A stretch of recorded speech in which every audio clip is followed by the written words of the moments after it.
ನಮಸ್ಕಾರ, ಆದಾಬ್, ಜೈ ಭೀಮ್. ನಾನು ನಿಮ್ಮ ಭಾಗ್ಯನಾರಾಯಣ ಬೊಗ್ಗವರಪ್ಪು. ನೀವು ನೋಡ್ತಾ ಇದ್ದೀರಿ ಸುದ್ದಿ ಸರ್ಕಲ್.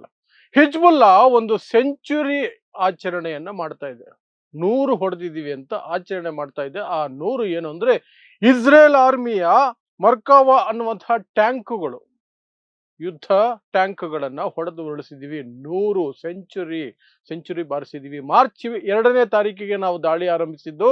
ಅಲ್ಲಿಂದ ಇಲ್ಲಿಯವರೆಗೆ ಇವತ್ತು ಮಾರ್ಚ್ 27, ಕಳೆದ 25 ದಿನಗಳಲ್ಲಿ 100 ಟ್ಯಾಂಕ್ಗಳನ್ನು ಹೊಡೆದಾಕಿದ್ದೀವಿ ಅಂತ ಅದು ಹೇಳ್ಕೊಂಡು ಒಂದಷ್ಟು ಆಚರಣೆಯನ್ನು ಮಾಡ್ಕೊಳ್ತಿದೆ. ಸೊ ಏನು ಈ ಹಿಜ್ಬುಲ್ಲಾ ಮಾಡಿರುವಂತಹದ್ದು, ಹಿಜ್ಬುಲ್ಲಾ ಹೊಡೆತಕ್ಕೆ ಇಸ್ರೇಲ್ ಹೇಗೆ ಗಡಗಡ ನಡುಗ್ತಾ ಇದೆ ಅಂತಂದ್ರೆ, ಉತ್ತರದ ಭಾಗದಲ್ಲಿ ಅಲ್ಲಿರುವಂತಹ ಎಲ್ಲ ರೀತಿಯಾದಂತಹ ಸೌಲಭ್ಯಗಳು, ಸೌಕರ್ಯಗಳು, ಮೂಲಭೂತ ಸೌಕರ್ಯ ಎಲ್ಲ ನಾಶ ಆಗೋಗಿದ್ದಾವೆ. ಯಾಕೆಂದ್ರೆ ರಾಕೆಟ್ಗಳು ದಿನ ಬೆಳಗಾದ್ರೆ ಇಡೀ ರಾತ್ರಿ ಎಲ್ಲ ಹಿಜ್ಬುಲ್ಲಾ ಕಡೆಯಿಂದ ಬರ್ತಾನೆ ಇದೆ. ಮತ್ತು ಹಿಜ್ಬುಲ್ಲಾನ ಹೆಚ್ಚಿಗೆ ಏನು ಮಾಡೋದಕ್ಕೆ ಇಸ್ರೇಲ್ಗೆ ಸಾಧ್ಯನೇ ಆಗ್ತಿಲ್ಲ. ಯಾಕೆಂದ್ರೆ ಒಂದ್ ಕಡೆ ಇರಾನ್ ಹಾಕುವಂತಹ ಮಿಸೈಲ್ಗಳನ್ನ ತಡಿಬೇಕು, ಆ ಆ ಒಂದು ಧ್ವಂಸವನ್ನ ತಡಿಬೇಕು. ಅದರ ಜೊತೆಗೆ ಉತ್ತರದ ಭಾಗದಲ್ಲಿ ಲೆಬನಾನ್ನ ದಕ್ಷಿಣ ಭಾಗದಿಂದ ಹಾರಿ ಬರ್ತಿರುವಂತಹ ಮಿಸೈಲ್ಗಳು ಮತ್ತು ರಾಕೆಟ್ಗಳು ಏನಿದಾವೆ ಹಿಜ್ಬುಲ್ಲಾದು, ಅವುಗಳನ್ನು ನೋಡ್ಕೋಬೇಕು. ಒಟ್ಟಾರೆಯಾಗಿ ಎರಡೂ ಕಡೆಯಿಂದ ನಜ್ಜುಗುಜ್ಜಾಗೋಗಿದೆ ಇಸ್ರೇಲ್. ಸೊ ಹಿಜ್ಬುಲ್ಲಾ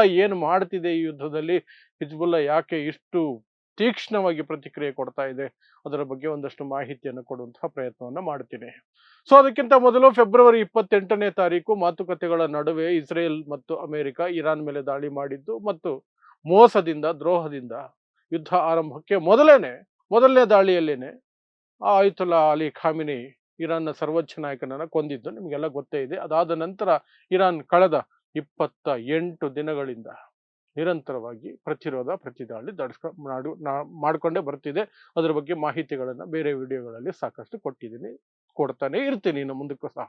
ಸೊ ಆ ವಿಡಿಯೋಗಳನ್ನ ನೀವು ಗಮನಿಸಬಹುದು. ಇವತ್ತು ನಾನು ಮಾತಾಡೋಕೆ ಬಂದಿರುವಂತಹ ವಿಚಾರ ಏನು ಅಂದ್ರೆ, ಆ ಕಡೆ ಇರಾನ್ ಇಸ್ರೇಲ್ ಮತ್ತು ಅಮೆರಿಕ ಎರಡನ್ನೂ ಸಹ ಎದುರಿಸಿ ಅಮೆರಿಕದ ವಾಯುನೆಲೆ, ಸೇನಾ ನೆಲೆ ಏನಿದೆ ಅರಬ್ ರಾಷ್ಟ್ರಗಳಲ್ಲಿ, ಅದ್ರ ಮೇಲೆ ದಾಳಿ ಮಾಡ್ತಿದ್ರೆ, ಈ ಕಡೆ ಇಸ್ರೇಲ್ ಮೇಲೆ, ನಗರಗಳ ಮೇಲೆ ವಿಶೇಷವಾಗಿ ಬ್ಯಾಕ್ ಟು ಬ್ಯಾಕ್ ಕ್ಷಿಪಣಿಗಳನ್ನ ಬಿಟ್ಟು, ಹೊಸ ಕ್ಷಿಪಣಿಗಳನ್ನ ಬಿಟ್ಟು ಇಸ್ರೇಲ್ ಅನ್ನ ನಜ್ಜುಗುಜ್ಜು ಮಾಡ್ತಾ ಇದ್ರೆ, ಇರಾನ್ ಬೆಂಬಲಿತ, ಇರಾನ್ ಹುಟ್ಟಿಸಿ ಬೆಳೆಸಿ ಅದನ್ನ ಪೋಷಿಸಿ ದೊಡ್ಡದು ಮಾಡಿರುವಂತಹ ಹಿಜ್ಬುಲ್ಲಾ ಇದೆಯಲ್ಲ, ಲೆಬನಾನ್ನ ದಕ್ಷಿಣ ಭಾಗದಲ್ಲಿ ಕಂಟ್ರೋಲ್ ತೆಗೆದುಕೊಂಡಿರುವಂತಹ ಹಿಜ್ಬುಲ್ಲಾ ಎಂಬ ಬಂಡುಕೋರರ ಗುಂಪು, ಅದು ಉತ್ತರ ಇಸ್ರೇಲ್ನಲ್ಲಿ ಇಸ್ರೇಲ್ಗೆ ನರಕ ತೋರಿಸ್ತಾ ಇದೆ. ಯಾವ ಮಟ್ಟಕ್ಕೆ ಅಂದ್ರೆ, ಇಸ್ರೇಲ್ನಲ್ಲಿರುವಂತಹ ಏನು ಆಂಟಿ ಮಿಸೈಲ್ ಸಿಸ್ಟಮ್ ಆಗ್ಲಿ, ಏನೇ ಆಗ್ಲಿ, ಒಂದು ಕಡೆ ಇರಾನಿಂದ ಅವು ವೀಕ್ ಆಗಿದ್ದಾವೆ ಅಥವಾ ಸುಸ್ತಾಗಿದ್ದಾವೆ. ಈ ಸಂದರ್ಭವನ್ನ ಬಳಸ್ಕೊಂಡು ಹಿಜ್ಬುಲ್ಲಾ ರಾಕೆಟ್ಗಳನ್ನು ಬಿಡ್ತಾ ಇದೆ. ಅಷ್ಟು ಮಾತ್ರ ಅಲ್ಲ, ಟ್ಯಾಂಕ್ಗಳನ್ನ, ಯಾಕೆಂದ್ರೆ ದಕ್ಷಿಣ ಲೆಬನಾನ್ ಒಳಗಡೆನೆ ನುಗ್ಗಿಸ್ಬಿಟ್ಟಿದೆ ಇಸ್ರೇಲ್ ಟ್ಯಾಂಕ್ಗಳನ್ನ. ಇಸ್ರೇಲ್ ಮತ್ತು ಅಮೆರಿಕದ ಏನಂತೀರಿ ಅದನ್ನ, ಎಂತ ಕೆಟ್ಟ ಪದ ಬೇಕಾದ್ರೂ ಬಳಸ್ಬೋದು. ಇದು ಏನು ಅಂದ್ರೆ, ನಾವು ಯಾವ ದೇಶಕ್ಕೂ ಬೇಕಾದ್ರೂ ನುಗ್ಗಬಹುದು ಅಂತ. ಈಗ ಲೆಬನಾನ್ ಒಳಗಡೆ ನುಗ್ಗಿಸಿದ್ದಾರೆ ಟ್ಯಾಂಕ್ಗಳನ್ನ. ಯಾರು? Israel, IDF, Israel defence force. Hezbollah ಸುಮ್ಮನೆ ಇರುತ್ತಾ? ಕಳೆದ 2 ವರ್ಷಗಳ ಹಿಂದೆ ಫುಲ್ ವೀಕ್ ಆಗಿತ್ತು ಹಿಜ್ಬುಲ್ಲಾ. ಯಾಕೆಂದ್ರೆ ಹಿಜ್ಬುಲ್ಲಾದ ಟಾಪ್ ಲೀಡರ್ಶಿಪ್ನೆಲ್ಲ ಕೊಂದು ಹಾಕಿದ್ರು. ಹಿಜ್ಬುಲ್ಲಾದ ಏಜೆಂಟ್ಗಳನ್ನು ಸಹ ಪೇಜರ್ ಬ್ಲಾಸ್ಟ್ ಮಾಡಿ ಅವರನ್ನೆಲ್ಲ ಒಂದಷ್ಟು ಸಂಖ್ಯೆಯಲ್ಲೇ ಇಲ್ಲದಂಗೆ ಮಾಡಿಬಿಟ್ಟಿದ್ರು, ಶಕ್ತಿಹೀನರನ್ನಾಗಿ ಮಾಡಿಬಿಟ್ಟಿದ್ರು. ಪೇಜರ್ ಬಳಸ್ತಿದ್ರು ಹಿಜ್ಬುಲ್ಲಾದವರು. ಯಾಕೆಂದ್ರೆ ಮೊಬೈಲು ಅದೆಲ್ಲ ಆದ್ರೆ ಟ್ಯಾಪ್ ಆಗುತ್ತೆ, ಲೀಕ್ ಆಗುತ್ತೆ. ಈ ಕಾರಣಕ್ಕಾಗಿ ಹಳೇ ಕಾಲದ ಪೇಜರ್ಗಳನ್ನ ಬಳಸ್ತಿದ್ರು. ಅದನ್ನ ತಿಳಿದುಕೊಂಡಂತಹ ಇಸ್ರೇಲ್ ಏನ್ ಮಾಡಿತು, ಕಂತ್ರಿ ಬುದ್ಧಿ ತೋರಿಸ್ತು. ಆ ಪೇಜರ್ಗಳನ್ನ ಯಾರು ಅವ್ರಿಗೆ ಪ್ರೊವೈಡ್ ಮಾಡ್ತಿದ್ರಲ್ಲ, ಅವ್ರ ಜೊತೆನೆ ಒಂದು ಡೀಲ್ ಮಾಡ್ಕೊಂಡು ಆ ಪೇಜರ್ಗಳ ಒಳಗಡೆ ಒಂದು ಸಣ್ಣ ಬಾಂಬ್ ಅನ್ನ ಫಿಟ್ ಮಾಡಿತು. ಪೇಜರ್ಗಳು ಅಲ್ಲಲ್ಲಿ ಬ್ಲಾಸ್ಟ್ ಆದವು. ಸುಮಾರು 200ಕ್ಕೂ ಹೆಚ್ಚು ಜನ ಸತ್ತು ಹೋದ್ರು ಲೆಬನಾನ್ ಅಲ್ಲಿ. ಅದರಲ್ಲಿ ಮಕ್ಕಳು ಸೇರಿದ್ರು, ಅಕ್ಕಪಕ್ಕ ಇದ್ದಂತಹ ಮಕ್ಕಳು ಸತ್ತೋದ್ರು. ಕೇವಲ ಹಿಜ್ಬುಲ್ಲಾ ಏಜೆಂಟ್ಗಳು ಮಾತ್ರ ಸಾಯ್ಲಿಲ್ಲ. ಅಂತಹ ಕ್ರೂರಿ ಇಸ್ರೇಲ್ ಅದೇನ್ ಮಾಡಿದೆ, ಈಗ ಲೆಬನಾನ್ನ ದಕ್ಷಿಣ ಭಾಗದಿಂದ ನುಗ್ಗಿಸ್ಬಿಟ್ಟಿದೆ. ಯಾಕೆ? ಹಿಜ್ಬುಲ್ಲಾ ಉತ್ತರದ ಭಾಗದ ಮೇಲೆ ದಾಳಿ ಮಾಡ್ತಾ ಇದೆ. ಇಸ್ರೇಲ್ನ ಉತ್ತರದ ಭಾಗ. ಯಾಕೆ ಹಿಜ್ಬುಲ್ಲಾ ದಾಳಿ ಮಾಡುತ್ತೆ ಅಂದ್ರೆ, ಹಿಜ್ಬುಲ್ಲಾವನ್ನ ಹುಟ್ಟಿಸಿ ಬೆಳೆಸಿ ಪೋಷಿಸಿ ದೊಡ್ಡವರನ್ನಾಗಿ ಮಾಡಿರೋದು ಇರಾನೇ ಅದನ್ನ ಸಾಕ್ತಾ ಇರುವಂತಹದ್ದು. ಆ ಕಾರಣಕ್ಕಾಗಿ ಇರಾನ್ ವಿರುದ್ಧ ಯಾರೇ ದಾಳಿ ಮಾಡಿದ್ರು, ಆ ಕಡೆ ಹಿಜ್ಬುಲ್ಲಾ, ಆ ಕಡೆ ಹೌತಿಸ್, ಈ ಕಡೆ ಇರಾಕಿ ರೆಸಿಸ್ಟೆನ್ಸ್ ಫೋರ್ಸ್, ಹೀಗೆ ಇರಾನ್ ಬೆಳೆಸಿ ಅಥವಾ ಕಟ್ಟಿ ಇಟ್ಟಿರುವಂತಹ ಸಂಘಟನೆಗಳು ಅಂತ ಕರೀತಾರೆ, ಅಥವಾ ತಂಡಗಳೇನಿದಾವೆ, ಬಂಡುಕೋರರ ಗುಂಪುಗಳು, ಅವೆಲ್ಲವೂ ಮೂರು ದಿಕ್ಕಿನಿಂದ ದಾಳಿ ಮಾಡ್ತವೆ. ಆ ಕೆಲಸವನ್ನೇ ಮಾಡ್ತಿರೋದು. ಅದರಲ್ಲಿ ಅತಿ ಹೆಚ್ಚು ದಾಳಿ ಮಾಡ್ತಿರುವಂತಹದ್ದು ಹಿಜ್ಬುಲ್ಲಾ. ಸೊ ಹಿಜ್ಬುಲ್ಲಾ ಏನ್ ಮಾಡಿದೆ, ನೀವು ನಿಮ್ಮ ಟ್ಯಾಂಕರ್ಗಳನ್ನ ನಾವಿರೋ ಪ್ರದೇಶಕ್ಕೆ ನುಗ್ಗಿಸ್ತೀರಾ, ನುಗ್ಗಿಸಿ, ನಾವು ಹೊಂಚು ಹಾಕಿ ಸಂಚು ಮಾಡಿ ನಿಮ್ಮನ್ನ ಮುಗಿಸ್ತೀವಿ ಅಂತ ಹೇಳಿ ಟ್ಯಾಂಕ್ಗಳನ್ನ ಎಲ್ಲಿ ಕಂಡ್ರೆ ಅಲ್ಲಿ ಮಿಸೈಲೋ ಅಥವಾ ರಾಕೆಟೋ ಏನೋ ಒಂದು ಹಾಕಿ ಉಡಾಯಿಸ್ತಾ ಇದೆ. ಆ ಟ್ಯಾಂಕುಗಳ ಸಂಖ್ಯೆ, ನಾಶವಾಗಿರುವ ಟ್ಯಾಂಕುಗಳ ಸಂಖ್ಯೆ 100 ದಾಟಿದೆ ಈಗ. ಸೊ ಆ ಸಂದರ್ಭದಲ್ಲಿ ಒಂದು ಸೆಂಚುರಿ ಆಗಿದೆ ಅನ್ನುವ ರೀತಿಯಲ್ಲಿ ಹಿಜ್ಬುಲ್ಲಾ ಸಂಭ್ರಮಾಚರಣೆ ಮಾಡ್ತಿದೆ. ಇಸ್ರೇಲು ಕೇವಲ ಟ್ಯಾಂಕ್ಗಳನ್ನ ನುಗ್ಸಿಲ್ಲ, ಅಲ್ಲಿ ಬರೀ ಟ್ಯಾಂಕ್ಸ್ ಅನ್ನ ನುಗ್ಸಿಲ್ಲ, ಅಲ್ಲಿರುವಂತಹ ಸುಮಾರು 10 ಲಕ್ಷ ಜನ, 1 ಮಿಲಿಯನ್ ಜನರನ್ನ ಗುಳೆ ಹೋಗುವಂಗೆ ಮಾಡಿಟ್ಟಿದೆ. ಅಲ್ಲಿ ಏನು ಅಂದ್ರೆ ಫುಲ್ ಬಂಬಾರ್ಡ್ಮೆಂಟ್, ಟ್ಯಾಂಕ್ಗಳನ್ನ ಬಳಸಿ ಬಾಂಬ್ ಹಾಕೋದು, ಮೇಲಿಂದ ವೈಟ್ ಫಾಸ್ಫರಸ್ ಕೆಮಿಕಲ್ ಅನ್ನ ಬಳಸಿದೆ. ವೈಟ್ ಫಾಸ್ಫರಸ್ ಕೆಮಿಕಲ್ ಅನ್ನ ಇಸ್ರೇಲ್ ಬಳಸಿದೆ ದಕ್ಷಿಣ ಲೆಬನಾನ್ನಲ್ಲಿ. ಅದರಿಂದ ಸಾಕಷ್ಟು ಜನ ಜೀವನ ಪೂರ್ತಿ ನರಳುವಂತಹ ಪರಿಸ್ಥಿತಿ ಆಗುತ್ತೆ. ವೈಟ್ ಫಾಸ್ಫರಸ್ ಏನ್ ಮಾಡುತ್ತೆ, ನಿಮ್ಮ ಬಾಡಿ ಮೇಲೆ ಬಿದ್ದರೆ ಆಕ್ಸಿಜನ್ ಜೊತೆ ಸಂಪರ್ಕ ಆದ ತಕ್ಷಣನೇ ನಿಮ್ಮ ಬಾಡಿಯನ್ನ ಬೇಯಿಸೋದಕ್ಕೆ ಶುರು ಮಾಡುತ್ತೆ, ಸುಡೋದಕ್ಕೆ ಶುರು ಮಾಡುತ್ತೆ. ನೀವು ಏನಾದರೂ ಆಕ್ಸಿಜನ್ ಹೋಗದ ಹಾಗೆ ಗಟ್ಟಿಯಾಗಿ ಏನಾದರೂ ಕಟ್ಟಬೇಕು ದೇಹಕ್ಕೆ, ಎಲ್ಲಿ ಅದು ಬಿದ್ದಿದೆಯೋ ವೈಟ್ ಫಾಸ್ಫರಸ್ ಕೆಮಿಕಲ್ ಎಲ್ಲಿ ಬಿದ್ದಿದೆಯೋ ಅಲ್ಲಿ ಗಾಳಿನೇ ಹೋಗದಂಗೆ ಕಟ್ಟಬೇಕು, ಆಮ್ಲಜನಕ ಹೋಗದಂಗೆ.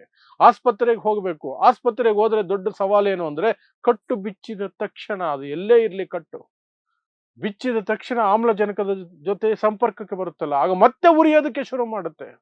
ಟ್ರೀಟ್ಮೆಂಟ್ಗೆ ಅಂತ ಹೋದ್ರೆ ಇನ್ನೊಂದಷ್ಟು ನೋವದು.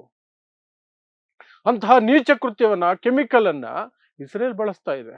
ಮತ್ತೆ ಹೇಳುತ್ತೆ ಇರಾನ್ ಪಾಪ ಕಾರ್ಯ ಮಾಡ್ತಾ ಇದೆ, ಮಕ್ಕಳಂತವನು ನೋಡದೆ ಅಟ್ಯಾಕ್ ಮಾಡ್ತಾ ಇದೆ, ಕೆಲವು ಮಕ್ಕಳು ಗಾಯಗೊಂಡಿದ್ದಾರೆ ಅಂತ ಹೇಳುತ್ತೆ. ಮಾನಗೆಟ್ಟ ಇಸ್ರೇಲ್ 30,000 ಪುಟ್ಟ ಮಕ್ಕಳನ್ನ ಗಾಜಾದಲ್ಲಿ ಕೊಂದಿರುವಂತಹ ಇಸ್ರೇಲ್, ಅದು 30,000 ಕಳೆದ 2.5-3 ವರ್ಷಗಳ ಅಂತರದಲ್ಲಿ ಅಷ್ಟೇ ನಾನು ಹೇಳ್ತಿರೋದು. ಒಟ್ಟಾರೆಯಾಗಿ ಹೋದ್ರೆ 1 ಲಕ್ಷ ದಾಟ್ಬಿಡುತ್ತೆ, 1 ಲಕ್ಷ ದಾಟುತ್ತೆ ಇಸ್ರೇಲ್ ಕೊಂದಿರೋ ಪುಟ್ಟ ಮಕ್ಕಳ ಸಂಖ್ಯೆನ ತಗೊಂಡ್ರೆ. ಸೊ ಹೀಗೆಲ್ಲ ಮಾಡ್ಬೋದು, ಅದು ವೈಟ್ ಫಾಸ್ಫರಸ್ ಬಳಸ್ಬೋದು, ಟ್ಯಾಂಕ್ಗಳನ್ನು ನುಗ್ಗಿಸ್ಬೋದು. ಹಿಜ್ಬುಲ್ಲಾ ಮಾತ್ರ ಒಂದು ದಾಳಿ ಮಾಡಿಬಿಟ್ರೆ ಲಬ ಅನ್ನುತ್ತೆ. ಬಟ್ ಈಗ ಯುದ್ಧದ ಸಮಯ, ಹಿಜ್ಬುಲ್ಲಾ ಇದನ್ನ ಸರಿಯಾಗಿ ಉಪಯೋಗಿಸ್ಕೊಳ್ತಿದೆ. 100 ಟ್ಯಾಂಕ್ಗಳು, 100 ಮರ್ಕಾವಾ ಟ್ಯಾಂಕ್ಗಳು, ಒಂದೊಂದು ಟ್ಯಾಂಕ್ನ ಬೆಲೆ $6 ಮಿಲಿಯನ್, $6 ಮಿಲಿಯನ್ ಒಂದೊಂದು, 100 ಹೋಗಿದಾವೆ, 100 ಹೋಗಿದಾವೆ. ಹಾಗಾಗಿ $600 ಮಿಲಿಯನ್ ಇಸ್ರೇಲ್ಗೆ ನಷ್ಟ ಆಗಿದೆ, ಇನ್ನು ಬೇರೆ ಸುದ್ದಿಗಳು ಏನ್ ನಡೀತಿದೆ ಇಸ್ರೇಲ್ ಮತ್ತೆ ಇರಾನ್ ನಡುವೆ ಅನ್ನೋದಂಥದ್ದು ಮಾಮೂಲಿಯಾಗಿ ನಡೀತಾ ಇದೆ. ಈ ಯುದ್ಧ ವಿರಾಮ, ಅದು ಇದು, ಟ್ರಂಪ್ ತಿಕ್ಕಲುತನದ ಹೇಳಿಕೆಗಳು. ಯಾವ ಮಟ್ಟಕ್ಕೆ ಟ್ರಂಪ್ ತಿಕ್ಕಲುತನದ ಹೇಳಿಕೆ ಅಂದ್ರೆ, ಇರಾನ್ ಅವರು ಆಫರ್ ಕೊಟ್ಟಿದ್ರಂತೆ ಟ್ರಂಪ್ಗೆ, ನೀನೇ ನಮ್ಮ ದೇಶದ ಸರ್ವೋಚ್ಚ ನಾಯಕ ಆಗಬಿಡು ಅಂತ. ಟ್ರಂಪ್ ನನಗೆ ಆಸಕ್ತಿ ಇಲ್ಲ ಅಂತ ಹೇಳೋರಂತೆ. ಈ ಮನುಷ್ಯ ಯಾವ ತಿಕ್ಕಲು ಸ್ಕೂಲಿಂದ ತಪ್ಪಿಸ್ಕೊಂಡು ಬಂದಿರೋದು ಗೊತ್ತಿಲ್ಲ. ತಿಕ್ಕಲುತನ ಅಂದ್ರೆ ತಿಕ್ಕಲುತನ. ಒಂದಿನ ಯುದ್ಧ ಮುಗದೇ ಹೋಯ್ತು, ಮೊದಲನೇ ಗಂಟೆಯಲ್ಲೇ ಮುಗಿಸ್ಬಿಟ್ಟಿದೀವಿ ಅಂತಾರೆ. ಇನ್ನೊಂದು ಕಡೆ ಸೈನ್ಯನ ಕಳಿಸ್ತಾ ಇದ್ದೀನಿ, ಟೇಕ್ ಓವರ್ ಮಾಡ್ಬಿಡ್ತಾರೆ. ಅಲ್ಲ, ಯುದ್ಧ ಮೊದಲನೇ ದಿನಾನೇ ಗೆದ್ದೋಯ್ತಲ್ಲ, ಈಗ 28ನೇ ದಿನ ಈಗೇನ್ ಸೈನ್ಯನ ಕಳಿಸೋದು ಅಂದ್ರೆ ಅದಕ್ಕೆ ಉತ್ತರ ಇಲ್ಲ. ಹೆಚ್ಚಿಗೆ ಮಾತಾಡಿದ್ರೆ ಇಂಥ ಕಾಮಿಡಿಗಳು. ನನ್ನನ್ನೇ ಸರ್ವೋಚ್ಚ ನಾಯಕ ಅಂತ ಕರೆದ್ರು, ನಾನು ಹೋಗ್ಲಿಲ್ಲ ಅಂತ ಏನ್ ಹೇಳೋದು ಈ ತಿಕ್ಕಲಿಗೆ. ಬಟ್ ಇರಾನ್ ಮಾತ್ರ ತನ್ನ ದಾಳಿಯನ್ನು ಮುಂದುವರಿಸಿಕೊಂಡಿದೆ.